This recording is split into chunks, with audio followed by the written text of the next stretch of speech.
A wedding is one of the most enduring human traditions dating back more than 4,000 years.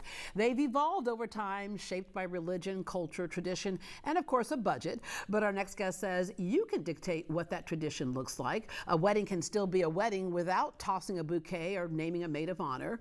Wedding planner and author Jason Mitchell Kahn has a new book coming out. It's called We Do, an inclusive guide when a traditional wedding won't cut it. Jason joins us with tips on how he became known as Broadway's wedding planner. Jazz hands. All right, good morning. Good morning, how are you? Good. All right, your love for theater comes to you organically when you look at what your mom does. That's correct. I mean, she often says that she sort of passed it on through the womb because she was directing in the ninth month of carrying me. And in first grade, you actually took one of her scripts to show and tell?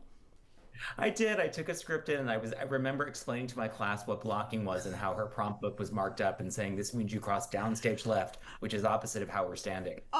We oftentimes talk about on this show how theater, which can be looked at as just entertainment, really is more than that. It's a reflection of society if you look at society's mirror, but it also gives people a chance to be expressive. You were not good at sports, and so you were bullied at school for it, but theater made you feel safe and at home. That's correct. You've really done your research. I'm so impressed. Yes, theater was, from a young age, not only because my mom introduced me to it, but it was often the only place that I really felt safe as a little kid. It felt like a place where I could be myself and not be bullied and kind of step away from all of that. And so I fell in love with it at a young age and it's never left. Yeah, we were just talking to one of our guests earlier who used to put on concerts in her family's living room, used to put on plays for the family. We sure did. Me and my cousins would get together every Sunday and we would put on, I think we did various productions of The Wizard of Oz and anything that was, seasonal to whatever holiday we were celebrating together. Oh, yeah, The Wizard of Oz, love it. Somewhere over the rainbow. All right, Exactly. Playwriting is something that you pursued in college because it stuck with you. And you wrote The Red Box and The Boys Upstairs. You've done plays and professional premieres in New York City and productions around the world. But, I think you should have your own Broadway musical and all the songs will be the top 20 wedding songs, like At Last, Thinking Out Loud, All of Me, all that type of, okay, it's coming. We're going to write that screenplay. From your lips, I'm ready to do it. All right. But you were also a private events planner at Soho House in New York City, and this is where a lot of weddings would come into this private events. That's correct. While I was working initially on my career in theater, like many artists in New York, I initially had a side job as being a server in a restaurant, and that led to being a server at Soho House and eventually getting into their events department. So that was kind of how I transitioned from starting just exclusively as a playwright into working in events. And at Soho House, I got to work on all sorts of events, which was very, very exciting, as well as my sort of hands-on education in the industry. And I started to do the weddings there. And as soon as I did that, I realized this connection from my background in theater that I loved because I looked at weddings as a way to tell stories. They were the couple's love stories, and everything culminated to an opening night. So I loved it. Yeah, that's a perfect way to put it as well, because there's such a personal meaning behind it all. But you talk about some of the events that you did. You planned the private parties for Beyonce and Madonna. And I call Beyonce because I did not get my invitation to see what's going on there, but we'll push that aside. But yeah, so you started planning those weddings full time, and then you had your book, Getting Groomed, the ultimate wedding planner for gay grooms. And this was before the changes in the laws on same-sex marriage, or was this around that time?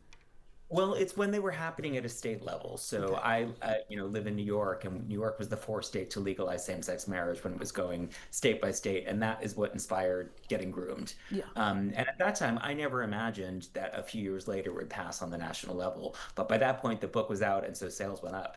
Yeah, and the thing was too, is because there were some nuances that were different there, right? Because it was not traditional. You're like, okay, you can break all the rules. You have the right to break any rules that society has supposedly put on what a wedding is, your most personal day of the year. So now you have, got the moniker of, Broadway's wedding planner, but now you want to help people plan their wedding no matter who they are. So you have your new book, We Do, an inclusive guide when a traditional wedding won't cut it. What went behind this one and the difference between the first book?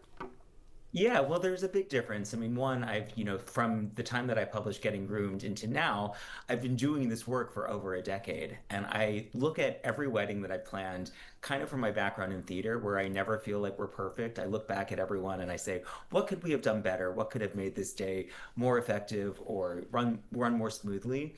And so all of asking that question so many times led me to feel like I have a lot more to say. And within the space of the kind of couples that I work in, I just thought we're sort of less binary now. And so rather than saying this can only be for gay grooms or gay brides or, whatever it was, it's for any couple that feels like they're going to have a non-traditional wedding. Yeah, I have a friend who I love her, but when she got married, she literally looked up and researched all the famous people's weddings and tried to use a touch of all famous people's weddings in her wedding. And I was like, you have a nut allergy. Why are you getting the almonds? She goes, because Caroline Kennedy had nuts in her wedding. I'm like, okay, just do you. Just do you. So you say when you make your... It's not worth it for the breakout or the hives, No. And, yeah, so when you say you have your dream wedding, you do a number of things in planning. One of them is determine your budget. You can do lots of great things within a tight budget as well. Define the dream and prioritize the elements of that dream. What's most important to you? That's correct. I mean, weddings, we've been, as a culture, we've been watching them since childhood. And so people have a certain vision when they have seen weddings in movies or on TV shows of what they can be. And this book is really here to remind any couple that a lot of that is based on tradition, but there's no rule that says you have to do any of those things. So you as the couple really have to define what your dream is. And it can be anything, because the actual part of legally getting married is really just paperwork. That's signing a marriage license. But the traditions and the events that take place within the wedding celebration is really up to the couple, and it can look really different from one to the next. So it's important that a couple knows that they have the freedom to say, we don't have to do everything that we've seen at other weddings. We want to do it our way. Yeah, you can either say I do or I don't. Jason, thank you very much for joining us this morning. It was a pleasure to be here. Thank you for having me. All right, Jason's book, We Do, an inclusive guide when a traditional wedding won't cut it, is available for pre-order. For a link, visit greatdayhouston.com and we will connect you.